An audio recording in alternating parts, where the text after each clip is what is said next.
دیکھیں یہ جو تقریر پچھلی جو پرائم منسٹر صاحب نے تقریر کی تھی اور یہ جو آج کی تقریر کی ہے یسٹرڈے جو ہوئی ہے ان کی تقریر، تو پرائم منسٹر صاحب نے بہت بیلنسڈ کی ہے. اس میں بڑا کلیئر میسج دیا کہ دیز آر دا ایشوز، جو انہوں نے کرونا کے حوالے سے بھی بات کی، افغانستان کے حوالے سے بات کی، کشمیر کو جس طرح گیلانی صاحب کی ڈیتھ کے بعد ان کی ڈیڈ باڈی کا جو انہوں نے بڑا انڈیا کے جو ہیومن رائٹس کے حوالے سے بات کی. تقریر تو بیلنس ہی. اب آتے ہیں امپیکٹ کے اوپر. سب سے بڑی پرابلم یہ پاکستان کی فارن پالیسی کے 3 پلرز ہیں جس کے ساتھ پاکستان کے تھرو آؤٹ جس کی بیس کے اوپر پاکستان چلتا رہا ہے. یونائٹڈ اسٹیٹس، سعودی عربیہ اور چین. 3 لوگوں کے ساتھ پاکستان کے تعلقات اس وقت جو ہے نا وہ ٹھیک نہیں ہیں. امریکہ کے ساتھ تو کل کے خراب ہوئے ہیں، سعودی عربیہ کے ساتھ بھی بالکل ٹھیک نہیں ہے، اور چائنا جو ہے نا سی پیک کے اوپر تھوڑا سا ریلیکٹنٹ ہوا ہے پاکستان کے ساتھ. ان سرکمسٹانسز میں آپ نے اسپیچ تو کر دی. کیا اسپیچ کے جو انٹرنیشنل لیول کے اوپر کیا عمران خان کی اسپیچ کو وہ سیریسلی لیتے ہیں؟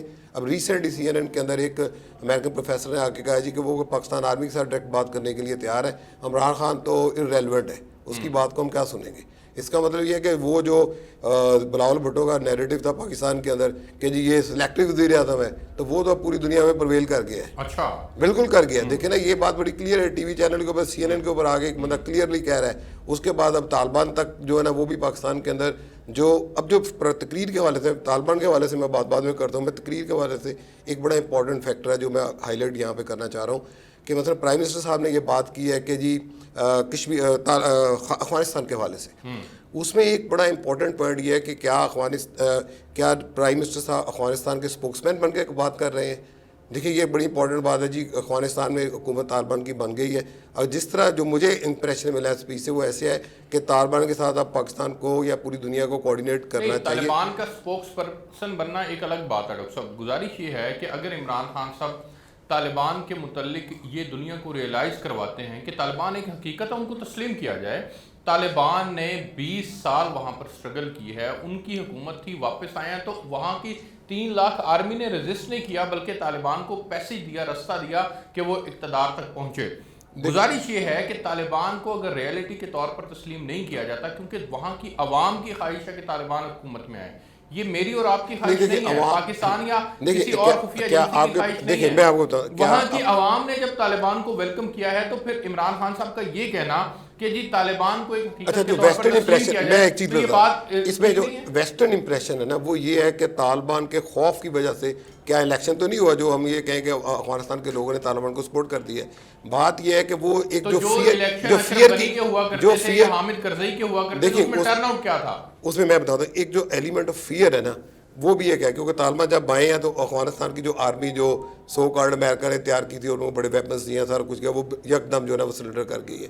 اور طالبان اب جو ایک پوائنٹ بہت امپورٹنٹ اسپیچ کے اندر وہ یہ ہے کہ تمام جو اسٹیک ہولڈرز ہیں اس میں ایون یونائٹڈ اسٹیٹس سب کو چاہیے کہ افغانستان کو فائنینشلی سپورٹ کرے، اس گورنمنٹ کو سلیکٹیولی جو ہے نا اس کو ریکگنائز کرے. ہاں اس سے یہ فائدہ ہوگا کہ طالبان کو ایک تو کنٹرول ملے گا وہاں پہ اور ان کی ڈپینڈنسی ویسٹرن ورلڈ کے اوپر بڑھے گی تو پھر وہ جو امریکہ چاہ رہا ہے کہ وومن رائٹس کا پروٹیکٹ کیا جا سکے، افغانستان کے اندر نیشن بلڈنگ ہو سکے، تو وہ ساری چیزیں طالبان اکیلے نہیں کر سکتے کیونکہ ان کے پاس ریسورسز نہیں ہے، نہ ہی ان کے پاس وہ تجربہ ہے. یہ عمران خان صاحب نے جو گزارشات کی ہیں دنیا کے سامنے، عالمی برادری کو کہا ہے کہ وہ طالبان کی مدد کریں، طالبان کو امداد دیں یا طالبان کو کم از کم ایکسیپٹ کریں اس سے لحاظ سے کہ طالبان ایک ریئلٹی ہے. مجھے ایک بریک پہ جانا ہے، میں بریک سے واپس آتا ہوں تو پھر بریگیڈیئر صاحب سے جو ہے وہ پوچھیں گے کہ وہ کیا سمجھتے ہیں اس تقریر کا کیا امپیکٹ ہے. اور جس تناظر میں ڈاکٹر صاحب بات کر رہے ہیں کہ دنیا اب عمران خان صاحب کے متعلق یہ سوچتی ہے یا کم از کم کچھ حلقے یہ سوچتے ہیں کہ جی خان صاحب جو ہیں وہ اتھارٹی نہیں ہیں، وہ خود سے چیزیں جو ہیں وہ ڈیسائیڈ نہیں کر پا رہے ہوتے، بلکہ اگر ہم اسٹیبلشمنٹ سے بات کریں تو وہ زیادہ مؤثر ہوتی ہے. اس کے اوپر ان کا کیا موقف ہے؟ ایک بریک لیتے ہیں، میں ساتھ رہے.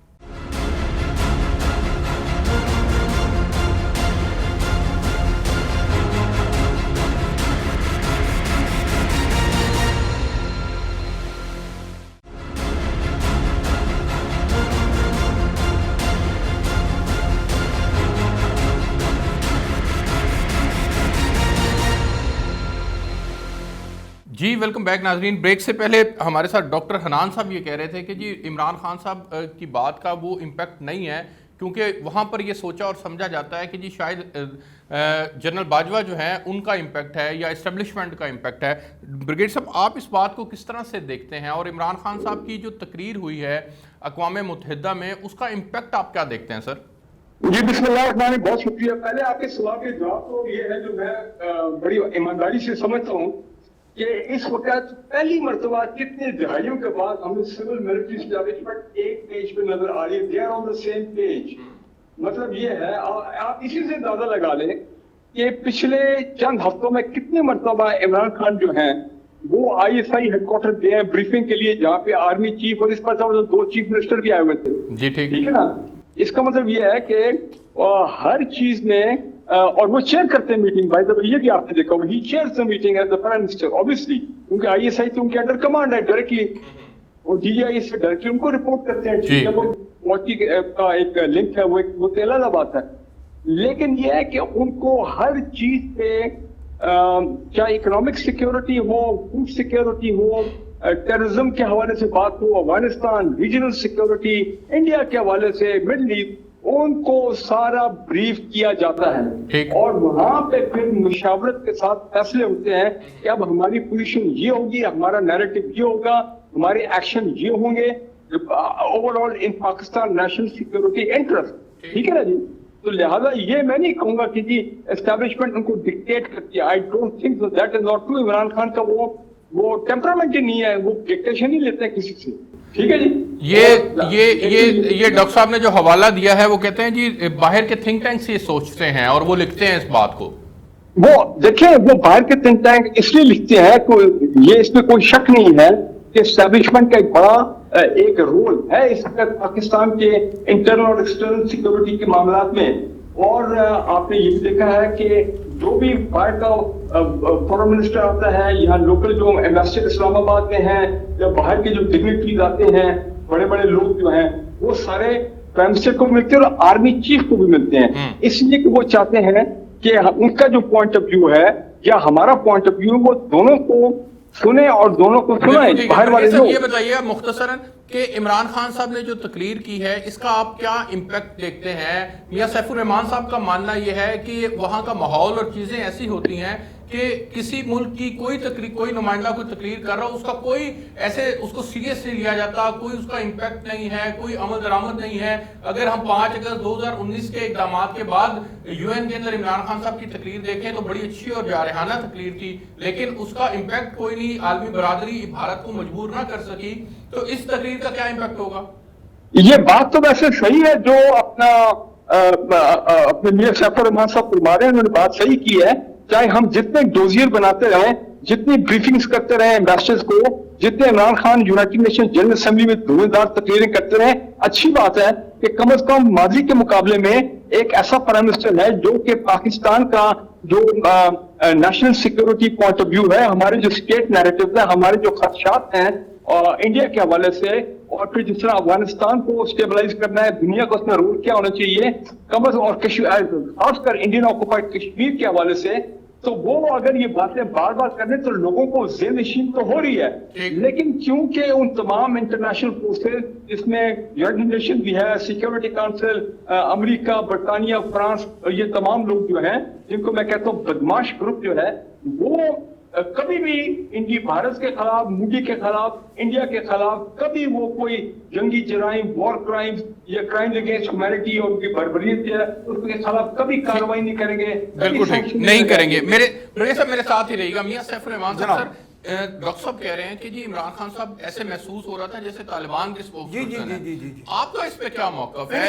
عمران خان صاحب اگر طالبان کی حمایت کرنے کی دنیا سے اپیل کر رہے ہیں تو اس کا یہ مطلب لیا جائے کہ ہم ان کے اسپوکس پرسن؟ نہیں، یہ ضروری نہیں ہے کہ کسی چیز کا آپ کی اسٹیٹڈ پوزیشن سے یا آپ کے ایک بیان سے کو مطلب ڈرا کیا جائے. آپ نے جب کوئی بندہ اسٹیٹمنٹ دیتا ہے تو آپ اس کو دیکھتے ہیں کہ اس کا ٹریک ریکارڈ کیا رہا ہے، کہ ماضی میں یا ماضی قریب میں یا ماضی بعید میں یہ کیا سوچ رکھتے رہے ہیں.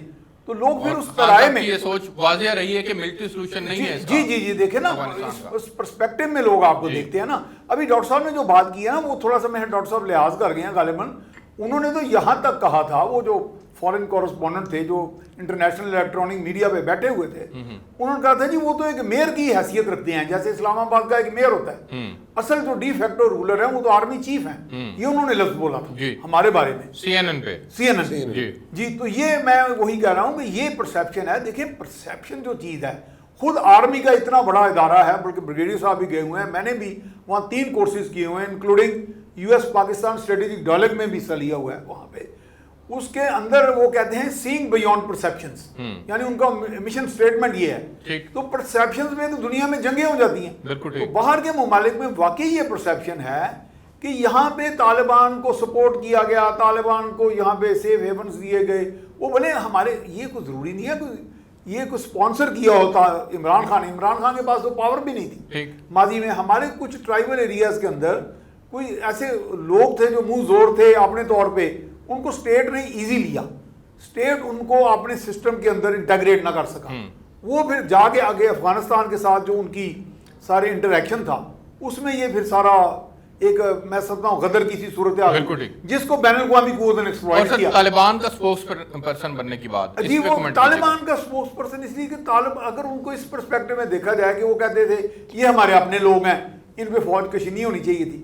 اس میں میں نے ایک کالم بھی لکھا تھا کہ میں نے کہا دیکھیں وزیر اعظم ایک طرف تو کہتے ہیں جی پاکستان کی جو اسٹیبلشمنٹ ہے وہ میرے ساتھ ہے, ساتھ ہی وہ کہتے ہیں ساری شہادتوں کی نفی کر دیتے ہیں یہ کہہ کے کہ یہ آپریشن راجگال, آپریشن خیبر, آپریشن رد الفساد, آپریشن ضرب عظم, یہ سب بیکار تھے, یہ اپنے لوگوں کے خلاف تھے.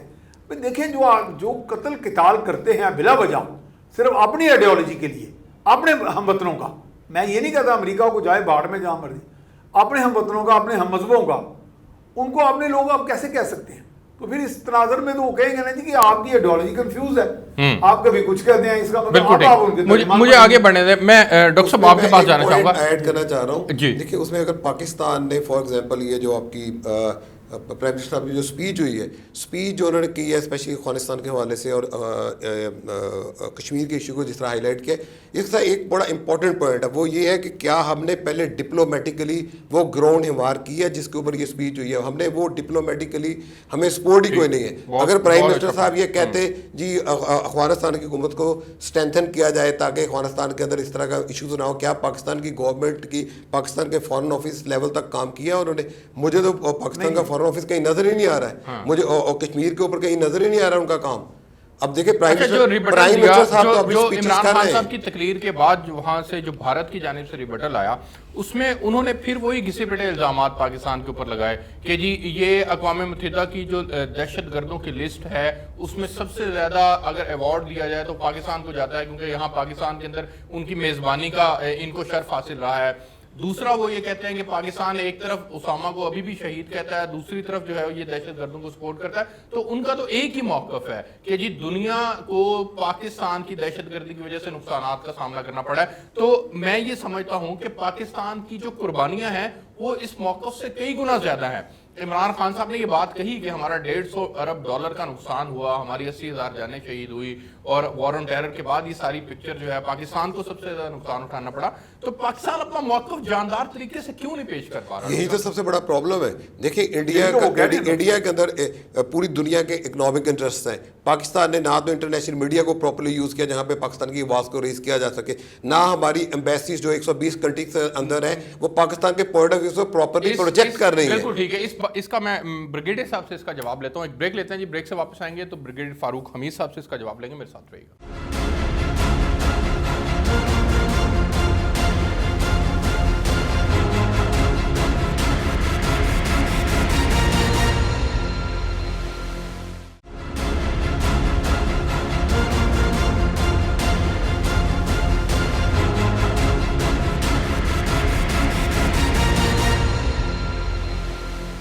جی ویلکم بیک ناظرین. بریگیڈیئر فاروق حمید صاحب, سر پاکستان کو ہمیشہ سے دہشت گرد کہا جاتا ہے اور بھارت نے پھر کہہ دیا عمران خان صاحب کی تقریر کے بعد. آپ کیا سمجھتے ہیں کہ ہم اپنی قربانیوں کو, اپنے کردار کو اس طرح سے ابھی تک ثابت کیوں نہیں کر سکے؟ کیا اس میں ہمارے فورن آفس کی ناکامی سمجھتے ہیں آپ؟ نہیں دیکھیں, پچھلے 3 سال میں ایک بالکل واضح چینج تو آیا ہے. اب پاکستان کو بالکل جس طرح پہلے ایک زمانے میں کہا جاتا تھا کہ سینٹر آف ٹیررزم ہے, ایک زمانے میں انڈیا بھی بہت زیادہ صبح شام یہ راگ الاتا تھا, ان کا ایک منظر تھا, اور ویسٹرن پاور بھی اس کو پرسو کرتی تھی پاکستان پہ پریشر ڈالنے کے لیے.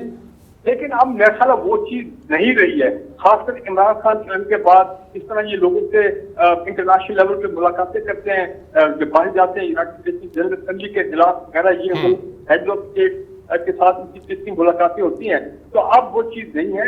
اب جس طرف انڈیا کا ایک وہ اس کو کہتے ہیں نا نیریٹو ہے جو کہ لوگ اس کو سیریسلی نہیں لیتے ہیں, بلکہ اب اس کو معاملہ جو ہے وہ الٹا. اس کی دوسری بات یہ کہ پاکستان میں نیشنل ایکشن پلان کے تحت 65-70 جو ہے وہ پرسکرائبڈ آرگنائزیشن ہیں ان کو بین کر دی گیا ہے, اکاؤنٹ فریز ہو گئے, پراپرٹیز ان کی ختم ہو گئے.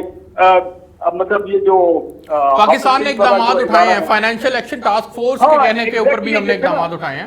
ایف اے ٹی ایس کے اندر ہم نے کتنے ان کے کنڈیشن جو ہے دہشت گردی کے حوالے سے اس کو ختم کیا ہے, تو لہٰذا اب وہ انٹرنیشنل لیول پہ اس نیریٹو میں کوئی جان نہیں ہے. اچھا برگیڈیئر صاحب, ایک احسن اقبال صاحب نے ایک ٹویٹ کیا, وہ ٹویٹ میں آپ کے سامنے رکھتا ہوں.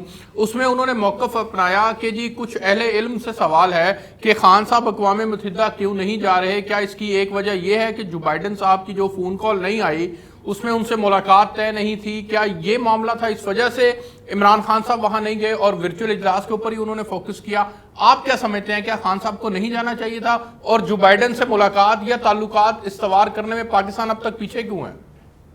دیکھیں پہلی بات تو یہ بات تو صحیح ہے, اگر عمران خان وہاں پہ ٹپکلی جاتے ہیں اور پرائم منسٹر مودی بھی وہاں پہ آئے ہیں اور تمام یو ایس گورنمنٹ جو ہے وہ بائیڈن اور یہ سارے لوگ وہ پرائم منسٹر مودی کو ملاقات کرتے ہیں, ان سے ملتے ہیں, جس طرح کہ اب خبریں آ رہی ہیں, اور عمران خان صاحب کو مثال کے طور پر وہ بالکل لفٹ نہیں کراتے ہیں, تو ظاہر بات ہے پھر ایک بڑا ایک ڈیموکریٹک شخص ہے تو خود اس کو محسوس کیا جائے گا. تو میرا خیال ہے اس کنٹروورسی سے بچنے کے لیے ایک تو وجہ یہ ہے کہ عمران خان نہیں گیا. دوسرا میں سمجھتا ہوں جب سے انہوں نے ایبسولوٹلی ناٹ کی بات کی ہے تو وہاں پہ اب اسٹیٹ ڈپارٹمنٹ ہو جائے, وائٹ ہاؤس ہو گئے, اب ان کے لیے وہ ومت نہیں رہی ہے اپنا پرائم منسٹر عمران خان کے لیے. جاتے اس کے اوپر بھی کمنٹ کر دیں, ایبسولوٹلی ناٹ کی جو بات کی گئی ہے, اڈے انہوں نے ہم سے مانگے نہیں اور ہم نے ایک اینکر کو جواب دیتے ہوئے ایبسولوٹلی ناٹ کہہ دیا. جب ایک چیز کا وجود ہی نہیں تھا تو پھر ہم نے اتنی ایگریسو لائن کیوں اپنائی؟ دیکھیں جب انٹرنیشنل میڈیا آ کے پرائم منسٹر آف پاکستان کو انٹرویو کرتا ہے اور ڈائریکٹلی یہ طریقے ہوتے ہیں اپنا ان سپر پاورز کے کہ وہ کئی دفعہ ڈائریکٹلی خود کرنے سے وہ پہلے سیریل لیتے ہیں اور انٹرنیشنل میڈیا کے لوگ آتے ہیں, وہ انٹرویو کرتے ہیں اور یہ سوال ان کی طرف سے آتا ہے پلانٹڈ سوال کہ دیکھتے ہیں کیا ریئیکشن ہے, پتہ تو لگ جائے. تو جب انہوں نے کلیئرلی 2 انٹرویو میں ایبسولوٹلی نوٹ کر دیا تو یہ بات کلیئر ہوگی امریکن ایڈمنسٹریشن کو کہ بھائی یہ وہ شخص ہے جو کہ ہماری کھیل کھیلنے والا نہیں ہے. اور پھر یہ بار بار کہنا کہ ہم آپ کی جنگ میں شامل نہیں ہوں گے, ہم آپ کے پارٹنرز ان پیس ہیں, تو یہ ظاہری بات ہے کہ not gone well with the U S establishment. جی رائٹ صاحب, میری بات سمجھ رہے ہیں نا؟ بالکل ٹھیک ہے, مجھے آگے بڑھنے دیں. دوسری بات یہ ہے کہ میں سمجھتا ہوں جس قسم کا اپنا بہادری دکھائی عمران خان نے امریکہ کے ساتھ آنکھوں میں آنکھیں ڈال کے بات کرتے ہیں, تو میرا خیال ہے ان کی لائف کو بھی ایک سیکورٹی تھریٹ ہو سکتا ہے. اور یہی وجہ آپ دیکھتے ہیں کہ یہاں پہ بھی ان کی موومنٹ ریسٹرکٹڈ ہے, اور امریکہ جیسی جگہ پہ جانا میرا خیال ہے کہ یہ اچھی بات ہے کہ وہ نہیں گئے. ٹھیک ہو گیا. Mian Sahab do you agree with brigadier Farooq Hameed کہ آپ سمجھتے ہیں کہ یہ لائف تھریٹ کا معاملہ ہے؟ نہیں, میرا نہیں خیال ہے کہ گوئنگ ٹو فار اوے, یہ اس حد تک کوئی ایسا لائف تھریٹ کا کوئی بظاہر ایسا پرسیپشن نہیں دکھائی دے رہا. لیکن بہرحال یہ ہے کہ آپ بات کر رہے ہیں, بات ایک بڑی اچھی میرے بھائی نے کی, ڈاکٹر حنان صاحب نے, کہ یہ نہیں ہے کہ آپ ہر سال 1 ستمبر کا انتظار کریں, ستمبر آئے گا تو ہم بات کر لیں گے, کشمیر پہ کر لیں گے, فلسطین پہ کر لیں گے, یہ $1 ٹریلین کی جو منی لانڈرنگ ہے اس پہ کر لیں گے. آپ نے ایک پورا ایک بیک اپ اسٹریٹجی ہوتی ہے, ایک بیک اپ ایفرٹ ہوتا ہے. آپ کا فورن آفس جو ہوتا ہے وہ 365 دن کام کرتا ہے اور ایک باقاعدہ فوکس انداز میں کرتا ہے کہ جی کشمیر پہ ہم نے کیا کہنا ہے. کسی ملک کا وزیر اعظم یا صدر کسی انٹرنیشنل فورم پہ جب جاتا ہے تو اس کو ایسے پڑھایا جاتا ہے جیسے کوئی پہلی جماعت کا بچہ ہوتا ہے. جناب یہ میجر رسپانس آپ کی یہ آنی چاہیے, ممکنہ یہ سوالات ہوں گے, ممکنہ یہ کویسچنز ریز ہوں گے, اور یہ کنسرنز ہیں بین الاقوامی. لوگوں کے انٹرسٹ ہمیشہ آپ کے ساتھ ریکنسائل نہیں کر رہے ہوتے, کلیش بھی ہوتا ہے, کانفلکٹ ہوتا ہے آپ کی سوچوں کا. اس میں آپ نے کس طرح ایک درمیانہ راستہ, you have to find ways and means, نہ تو ایبسولوٹلی ناٹ ہوتا ہے نہ ایبسولوٹلی یس ہوتا ہے. میاں صاحب میری عرض سنیں سر, گزارش یہ ہے دیکھیں کہ امریکہ کے صدر نے اب تک ہمیں آن بورڈ نہیں لیا. اتنی بڑی ایویکویشن ہوئی, تاریخ کی سب سے بڑی ایویکویشن ہوتی ہے, امریکہ یہاں سے ناکام ہو کے جاتا ہے, تو اس کا انڈائریکٹ مطلب کیا لیا جائے؟ مطلب یہی نہیں ہے کہ وہ پاکستان کو ذمہ دار سمجھتے ہیں اپنی ناکامیوں کا؟ نہیں, دیکھیں پاکستان کے بارے میں تو وہ 15-20 سال سے یہی وہ راگ الاپتے رہے. مجھے کئی امریکن سینئر ڈپلومیٹس ملتے رہے, ان کے ساتھ بھی جیسے میں نے آپ کو بتایا کہ ان کے ڈاکٹر پیٹر لوائس سے میرا انٹریکشن ہوا, وہ ان کے one of the directors of American intelligence ہیں, وہ بھی یہی بات, وہ اسکیپٹیسزم جو ہے نا پاکستان کے بارے میں, جی پاکستان ڈبل کراس کرتا ہے. تو ڈبل کراس دیکھیں تقریباً دنیا کے تمام ممالک کرتے ہیں. پاکستان میں ڈبل کراس کا ہمیں کیا فائدہ ہوا؟ ہم نے اپنی 80,000 جانیں گے. میں ڈبل کراس کو ایکسپلین کرتا ہوں نا کہ جو وہ ڈبل کراس کرتے ہیں پاکستان تو ٹریبل کراس کرتا ہوگا, بلکہ 3-4 گنا کرتا. وجہ یہ ہے کہ ہم نے ٹوٹل سرنڈر تو نہیں کر سکتے نا. ٹھیک ہے, 101 انٹرسٹ ایسے ہوتے ہیں جو ہمارے اپنے ہوتے ہیں. ہم نے کچھ مفاد بھی لینا ہوتا ہے بین الاقوامی, وہ چودھری بھی ہیں دنیا, IMF دنیا کے بہت بڑے جو منی لینڈرز ہیں, گلوبل لینڈرز, وہ ہیں, اقوام متحدہ ہے, بڑے بڑے فورم ہیں, وہاں پہ ان کا سکہ چلتا ہے. تو ہم نے تو اس میں ایک درمیانہ راستہ بنانا تھا. You have to find ways and means. آپ یہ نہیں, کیا پاکستان وہ ویز اینڈ مینس بنانے میں بھی کامیاب ہوا؟ فائنڈ کیے ہی نہیں نا جی, یہی تو وہی کام ہوا ہی نہیں. جی, وہ بھارت کے ساتھ نیوکلیر ڈیل کرتے ہیں, دکھائیں بھی اور کام بھی لے لیں. ہم ایک ہی پرسیپشن بلڈ کر رہے ہیں کہ جناب بس ہم بہت طاقتور ہیں, ہم بڑے خود اعتماد ہیں اور ہمیں دنیا میں نہیں, ہم افغانستان کے لیے مدد مانگ رہے ہیں, اپنے لیے ہم اپنی کوئی نہیں. ڈاکٹر حنان, مجھے میری عرض سنیں سر, گزارش یہ ہے کہ پاکستان کی خارجہ پالیسی کو اگر ہم ڈسکس کریں, نیوزی لینڈ کی ٹیم پاکستان آتی ہے, آ کر واپس چلی جاتی ہے, UK کی ٹیم جو ہے وہ آنے سے انکار کر دیتی ہے. اگر ہم کشمیر کے اوپر بات کریں تو ہم اپنے موقف کے مطابق دنیا کو اس طرح سے اپنی بات منوا نہیں سکے. طالبان کے معاملے کے اندر دنیا ہمیں ذمہ دار سمجھتی ہے. اس ساری پکچر کو اگر ہم دیکھیں تو ہمارا جو فورن آفس ہے وہ کیا اس طرح سے ایکٹیولی کام نہیں کر پا رہا, یا ہم اکنامکلی اتنا ڈیزاسٹر کا شکار ہیں, ہمیں بار بار ان کے پاس جا کے بھیک مانگنی پڑتی ہے, اس وجہ سے دنیا ہماری بات ماننے کو تیار نہیں ہے؟ دیکھیں یہ دونوں ہی فیکٹرز ہیں. دیکھیں سب سے پہلے تو ایک ہماری اسٹریٹجک لیول کے اوپر لانگ ٹرم پالیسی نہیں ہے, ہم شارٹ ٹرم پالیسیز کے اوپر چلتے ہیں اور سچویشن بیسڈ ہم ڈیسیژنز لے رہے ہیں.